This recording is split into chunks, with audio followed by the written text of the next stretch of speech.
ayérayé inú àwọn ọ̀run agbé ọ̀gá lónìí o atúfògbà tí ń fún orúkọ rẹ olúwàgbà ọpẹ́ wa ọ̀rọ̀ náà tó ń jáde lónìí olúwàbá ọ̀rọ̀ náà rìn ìwọ tí ṣe ọ̀rọ̀ nínú ayé ọkàn tí ó gbọ́ lónìí olúwa ṣiṣẹ́ agbára ògo ní forúkọ rẹ jésù olúwa wa àmín àmín àmín lórúkọ jésù. Lónìí à ń sọ̀rọ̀ ní ti ọ̀nà àbáyọ tí ọlọ́run fi sí mi lọ́kàn lónìí láti borí ìṣòro ayé rẹ láti yọ kó mẹ́ òun náà ni àdúrà. Kókó ọ̀rọ̀ náà ni àdúrà. Tí a bá sọ nípa àdúrà, àdúrà ni bíbá ọlọ́run sọ̀rọ̀.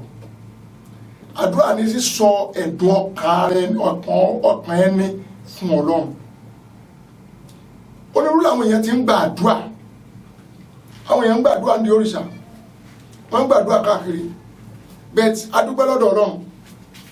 Ní inú ìwé orin Dáfídì 61, Dáfídì sọ̀rọ̀ kan bẹ́ẹ̀.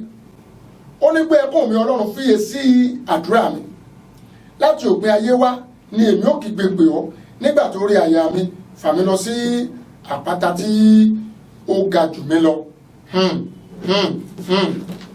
Níbí yìí a tó rí nínú ìwé orin Dáfídì ní orí 5 níbẹ̀ ó tún sọ ọ̀rọ̀ kan níbẹ̀ orin Dáfídì orí 5 ní ẹsẹ̀ 1 ó ní fiyèsí ọ̀rọ̀ mi olúwa kíyèsí àròyé mi fiyèsí sí ohun ẹkún mi ọlọ́run ọba mi àti ọlọ́run mi nítorí pé ọ̀dọ̀ rẹ ni èmi ó máa gbàdúrà sí.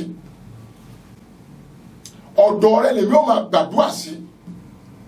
Ọ̀pọ̀lọpọ̀ ló ń wéṣì àkókò rẹ̀ lónìí ló ń fa àkókò rẹ̀ ṣòfò torí pé wọn gbàdúrà sí tẹ́tẹ́ kí wọ́n gbàdúrà sí. Nígbà tí wàhálà àti ìdààmú dé tí Sẹ̀nẹ̀kẹ́rìbù tó gbógun ti Ẹsikáyà nígbà tó gba ìwé yẹn lọ́wọ́ Ráúsákì gẹ́gẹ́ tó ti gba ìwé yẹn nígbà tí Àsíríà gbógun tì wá ìgbà tí Ẹsikáyà gba ìwé yẹn lọ́wọ́ akọ̀wé ìwé mọ́ sọ fún wa pé Ẹsikáyà mú ìwé náà ó sì gòkè lọ sí ilé Olúwa ó sì lọ gbàdúà. Nígbà tí Ẹsikáyà gbàdúà ní ẹsẹ̀ 14 ìwé Àìsáyà 37 yẹn ó ní mo ti fẹ́ kà jáde. Wọ́n ní Ẹsikáyà sì gba ìwé náà lọ́wọ́ àwọn ikọ̀ ó sì kà á. Ẹsikáyà sì gòkè lọ sí ilé Olúwa ó sì tẹ̀síwájú Olúwa. Àdúà kí a béèrè kankan ká fi ẹ̀dùn ọkàn wa hàn ká fi ẹ̀dùn ọkàn ẹni hàn ó ní gbígba àdúà. Bẹ́ẹ̀ ọ̀pọ̀lọpọ̀ àdúà táwọn èèyàn gbà lónìí ní ọ̀fà àkókò wọn ṣòfò torí pé wọn gbàdúà sẹ́ńtọ́ tí ó lè dáhùn àdúà. Ẹni tó lè dáhùn àdúà nìkan ni Ọlọ́run. Tí o bá gbàdúà rẹ sí Ọlọ́run yóò gbọ́ yóò sì dá ọ lóhùn. Nígbà tí Sẹ̀nẹ̀kẹ́rìbù tó gbógun wá Ẹsikáyà gbàdúà. Wọ́n ní Ẹsikáyà sì gbàdúà sí Ọlọ́run. Ẹsikáyà sì gbàdúà sí Olúwa wípé Olúwa àwọn ọmọ ogun Ọlọ́run Ísírẹ́lì tí ń gbé láàrin àwọn kérúbù ìwọ ni Ọlọ́run àní ìwọ nìkan ni nínú gbogbo ìjọba ayé ìwọ ni ó dá ọ̀run àti ayé. Níbi tí mo kà yìí nígbà tó sọ pé tí ń gbé láàrin àwọn kérúbù ó ṣe mí láàánú lónìí. Ẹgbẹ́ áńgẹ́lì 2 la rí nínú Bíbélì. A dẹ̀ dákọ áńgẹ́lì 3 nínú Bíbélì. Ẹgbẹ́ áńgẹ́lì 2 la rí nínú Bíbélì. Ẹgbẹ́ áńgẹ́lì 2 la rí nínú Bíbélì. A dẹ̀ dákọ áńgẹ́lì 3 nínú Bíbélì. Ṣùgbọ́n ṣe mí láàánú lónìí mọ̀ bí táwọn èèyàn ti rí rú orúkọ tẹ́ pé káàkiri. Nígbà tí a rí nínú ìwé Genesis chapter 3 nígbà tí ènìyàn ṣẹ̀ ó ló fi àwọn kérúbù onídàá iná jagunjagun ni àwọn kérúbù. Wọ́n ló fi sọ ẹnu ọ̀nà ọgbà Édẹ́nì pẹ́ńtẹ́ bá ti rí ẹ̀bẹ̀ yànnàyànnà kìí ṣe ìdà tí wọ́n fi pákó rọ o onídàá iná ìdà tọ́tọ̀dọ̀ Ọlọ́run wá ó ní àwọn ẹni kérúbù ẹgbẹ́ áńgẹ́lì ni. Ẹgbẹ́ kejì lẹ́ a rí nínú ìwé Àìsáyà orí 9 wọ́n pè wọ́n ní sẹ́ráfù jagunjagun ní kérúbù bẹ́ẹ̀ sẹ́ráfù orin ni wọ́n máa ń kọ ẹgbẹ́ áńgẹ́lì méjì tarí wọ́n máa ń kọ orin ni wọ́n máa ń kọ, ẹgbẹ́ olórin ni wọ́n dẹ̀ máa yin Ọlọ́run, àwọn ni máa yin Ọlọ́run níwájú ìtẹ́ Olódùmarè. Áńgẹ́lì mẹ́ta la dárúkọ nínú Bíbélì. A dárúkọ áńgẹ́lì kan, áńgẹ́l Gabriel, áńgẹ́l Michael nínú ìwé Dáníẹ́lì. Nígbà tí Dáníẹ́lì ń gbàdúrà títí tó ń béèrè síbẹ̀, tí Ọlọ́run wá bojú wò ó wá rí pé balógun Pásì àti dè lọ́nà, Michael ọ̀yá lọ dá lóhùn, lọ mú kú ọmọ ẹ̀, òun ni olórí àwọn áńgẹ́lì. Ó sì wá ó gbèjà Dáníẹ́lì. Áńgẹ́lì àkọ́kọ́ nìyẹn.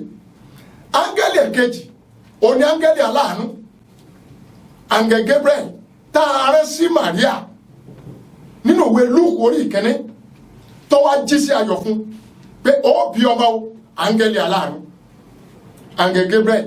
Gbogbo ọkàn tí ń gbọ́ mi lónìí, áńgẹ́lì aláàánú yóò wọlé rẹ lónìí, áńgẹ́lì aláàánú yóò tán iṣẹ́ rẹ lónìí. Ọlọ́run yóò ra áńgẹ́lì rẹ̀ sí ọ. Ẹ mú bẹ̀rẹ̀ bá táwọn ẹ̀ṣẹ́ jáde kó ní Íjíbítì, áńgẹ́lì Ọlọ́run síwájú wọn, áńgẹ́lì tiẹ̀ gẹ́gẹ́ tí Ọlọ́run ṣètò fún ayé rẹ láti mú kí o kúrò nínú òṣè àti òṣì tí ó fọ̀ ọ́ jáde lórúkọ Jésù lónìí. Olúwa rán sí ọ. Áńgẹ́lì kejì náà ni áńgẹ́l Gabriel.